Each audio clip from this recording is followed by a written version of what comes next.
dhugaa dubbachuudhaaf jechuudha. Baay'ee kana ajaa'ibdanis garuu immoo namoonni baay'ee keessaa naaf yaadanis ta'uu danda'a. Mucayyoon kun maaliif akkana taatee maaliif garuun keessatiin hin dubbisne maaliif obsumaan hin eegganne jechuu dandeessanii jechuudha namoonni baay'een akkasii. Koomenti tokkoon na kufachiise beektanii ruuzii garaan guuttate. Wallahi ani ruuzii nyaachuun jaalladhu sin ajaa'ibu. Ruuzii nyaachuun jaalladhu dhugaa rabbii jechuudha. Ani ruuziin jaalladhu. Umriidhuma kootittuu ruuziin jaalladhu. Namoonni baay'een na beekaa jechuudha. Ruuziin jaalladhu. Ani ruuzii nyaachuun jaalladhu waan si dhufu keessa. Innaa malee ruuzii dhabeetee miti. Ruuziin guutame ruuziin mana madaa miti hin dhabama habibti. Ruuziin mana madaa miti. Ay ni kolfee qas jedheen kolfee jechuudha gaafa koomentii sana argu. Osoo keessi koo wabii kootiif cannaqamaa jiru maallaa deebisa laata maallaan jedha laata jedhee osoo keessi koo isa eeggataa isa cannaqamaa jiru koomentii keessa ilaalee nin kolfe jechuudha tokkoon keessanii. Nagaa waaqayyoo isiniif haa ta'u akkam jirtanii fayyaa qabdanii jirtu jiruuf jireenya akkamii ana bira wanti hundinuu gaariidha galata rabbii. Yaada wabii kootirraan kan ka'e ani nagaa kootii galata rabbii isiniin jedha. Egaan kabajamtoota hordoftoota koo har'a waan inni qabadhee dhufe wabiin koo waan fedhillee ta'u gara kamiin illuu ta'u inuma naa deebisa guyyaa eeggatti maleedha.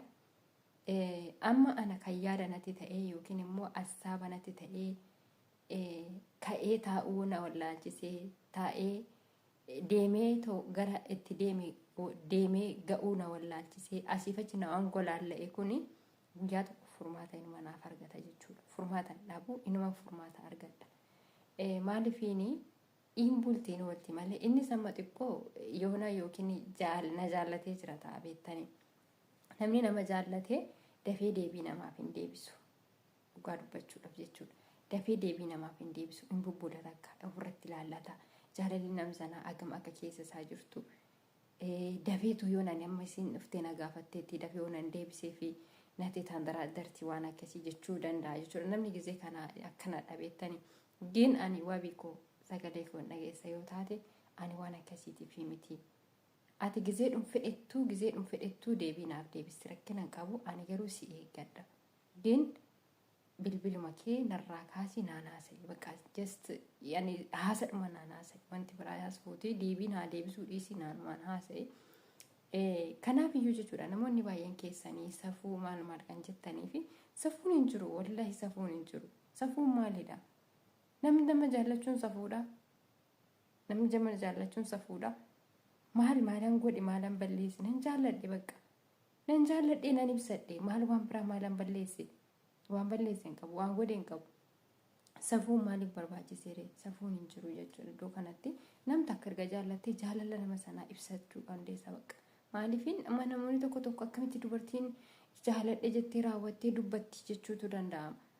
Gin maaliif hin jedhama ibsachuu dandeessa jaalala keessa kee jiru jechuudha. Sababni isaa yaani nam sanaa jettee raawwattee miidhamuu nam sanaa jettee waa meeqa ta'utu jira. Anuyyuu amma kun waa meeqa ta'an jira miidhameen jira dhugaa dubbachuudhaaf jechuudha. Hedduu takka bakka keessi koo qimsiin koo gadi na cabee jira. Yoom naa deebisaa yoo naa deebisee maallaan jedha laata deebii maallaa deebisaa wanti inni naan jedhu maalidha bakka akkas keessi koo kisne dhaasiifache jechuudha. Waa meeqatti na dhaataa jira waa meeqatti na yaadataa jira. Kanaaf jechuun innis madaa qaba anis madaan qaba jechuudha. Innis ayyuu jaallatee ayyuu faana madaa'ee jira. Anis isa jaalladhee isa faana madaa'een jira. Kanaaf iyyuu madaa keenya kana osoo walitti kuufannee gaariidha. Anis faana maraadheen jira atis ayyuu faana maraattee jirta. Please isii sana mee wajjin hin maraatin waan kan keen taane tokkotti maaliif faana maraattare? Waan kan keen taane tokkotti faana maraatin. Kanaaf iyyuu Lesti waan mata akkanaan jedhi deebii jechuudha. Deebii takka sirraa eegaa. Akkasii kanaaf iyyuu guyyaan har'aa kun guyyaa dhumaatii natti fakkaatti. Guyyaan har'aa jimaatarreedha. Guyyaan jimaataa kuni egaa hunduma keenyaafuu guyyaa bareedudha. Guyyaa torbee keessaa naannofnee walitti dhufnee wal arginudha. Yookiin immoo guyyaa akka amantaa musliimaa keessatti guyyaan jimaataa kuni hin kabajamaa sirreetti jechuudha. akka amantaa gara biraatiin illee guyyaan jimaataa kun bakka qaba. Kanaaf iyyuu amantaa keessa seenuu osoo hin taane bakka kanatti guyyaa jimaataa kana jechuudha. Waan addaatiin ani eeggataa jira. Maaltu akkanaa dhufaa jiru garuu hin beeku. Dhugaa dubbachuudhaaf jechuudha.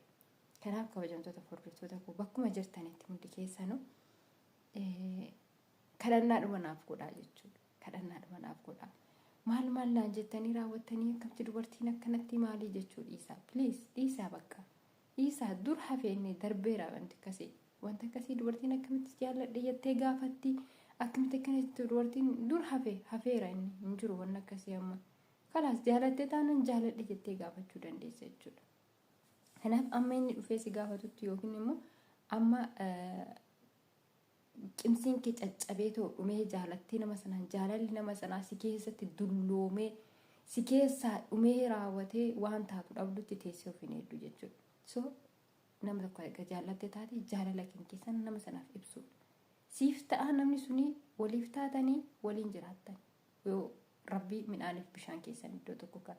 Waliif hin taane taanan immooyyuu haasaa keessan waliin adeemsistanii waliin haasoftanii wanni walitti dhiisanii taasisne yoo jiraate ni dhiistanii jechuudha. Ofitti amantanii gaafa sana sababa kana ta'eef nama kana argachuu hin danda'u bakka. Sini galteetti sababa waan kanaa ta'eef sababa waan akkanaa jiruuf nama kana argachuu hin danda'u. Sababa kanaafuu bakka nama kanarraa fagaachuu qaba. Namni kun kan koo ta'uu hin danda'u ani kan isaa ta'uu hin danda'u jettanii ofitti amantanii dhiistanii jechuudha gaafa sana nama sanarra. Garuu osoo gadi baastee nama sanatti hin himatin hanga nama sana haalatuudhi hanga nama sana argituun jechuudha. Hin gubatta hanga nama sana argituun ni maraatta. Kanaaf maaliif barbaachisee? Kanaaf wanta keessa keessan jiru wanta keessa keenya jiru baasnee himachuudha. Hin jaalladhe jedhuunidha bakka ni jaalladhe miti jaalladhe si jaalladheen jira. Yoo jaalallee qabaate jaalallee qaba. Yoo amma jaalala keessa hin jiru itti rakkii jaarratti seenuun barbaadu jaarratti seenuun barbaadu. Nama biraa qabachuu barbaada sin barbaadu nama biraa qabachuu bakka just bas kana qofadha jechuudha. Kanaaf iyyuu kabajamtoota hordoftoota koo please koomentii akkasii naaf hin barreessina jechuun bakka koomentii arrabaa naaf hin barreessina please koomentii arrabaa naaf hin barreessinaadha. Maaliifini nama beektu beeka jechuudha. Jaalalti akkam akka nama gootu jaalalti maal akka taate nama jaalatee beekuudha. Anis dur jechuudha maal jechaatiin hin ture. Jaalalti maalidha? Akkamitti nama qabdi? Dhuguma isiniin jira. Dhugaa rabbi jiraata. Dhugaa waaqa. Dhugaa. Jaalalti akkamitti nama qabdi? Akkam nama gooti gaafa nama qabdi? Argatanii? Garuu guyyaa isaa eeggatee jechuudha. Wanti hunduu dhufee mataa kee keessatti gadi bu'a bakka. Mataa kee irratti gadi bu'a. Even maal jechaatiin hin ture? Akkamitti dubartiin dhiira jaaladheefaa jetti? Akkuma isin amma jettan kana jechuudha. Gin warreen tidaarii keessa seentanii jirtanii tidaarii keessatti galtanii jirtu bakka tidaarii qabattanii jirtu waan ta'eef isinitti beekamuu dhiisuu danda'a. Yookiin jaalatamtanii raawwattanii tidaarii keessa seenuu dandeessanii yookiin jaalattanii seenuu dandeessanii yookiin immoo maatii keessaniin dirqamaan itti dhaquu dandeessanii hin beekamu. Yookiin immoo namni sun dirqamaan sin fuudhuu danda'a. Osoo isin hin jaallatin hin beekamu. Gosoota biyya lafaa kanarratti wantoota baay'eetu jira haala jireenyaatti kan nama dabalu. Gin kana keessaa immoo jechuudha. Kana keessaa immoo namni immoo akka kan koo kanatti jechuudha. Akka kan koo kanatti gubatee jaalalaan maraatee nama sana argatee jiraachuu danda'a. Isin galee kanaaf iyyuu jechuudha. Kanaaf iyyuu warreen waa'ee akkanaa keessa seentanii hin beekne argitanii hin beekne ganaa fuuldura keessan argaa jirtanii akkasuma immoo tidaarii godhattanii tidaarii keessa warri jirtan wantoota kanarra osoo hin gahin keessa dabartan please waan akkasii kanarraa of dhaabaa. Hin beekamu osuma tidaarii keessa jirtanuyyuu jechuudha. Dhugaa rabbii waan nama godhuun beekanii bara. Rabbi maal nama akka godhuun beekanii. Osuma tidaarii keessa jirtanu jaalalaan qabamtanii maraachuu dandeettan. Dhugaa isiniin jedha. Kaleessa dheengada jaalala isin qabne miti. Jaalalaan hin qabamne miti. Dirqamaan itti seente miti. Dirqamaan si fuudhe miti. Yookiin dirqamaan maatiin keessi kennanii tarii har'a jaalalti si qabee maraachuu dandeessa. Hin faradin sitti faradama. Dhugaan jedha. Maaliif waan ofii kootii argeefani? Waan ofii kootii ta'aa jiru amma maal akka ta'aa jiru of argaa jira jechuudha. Giddii koo keessa koo gad of qabaa jira. Bayii maraadhu na gochaa jira. Bakka ani niitiin ijoonatti dubbatte jalaan qabu.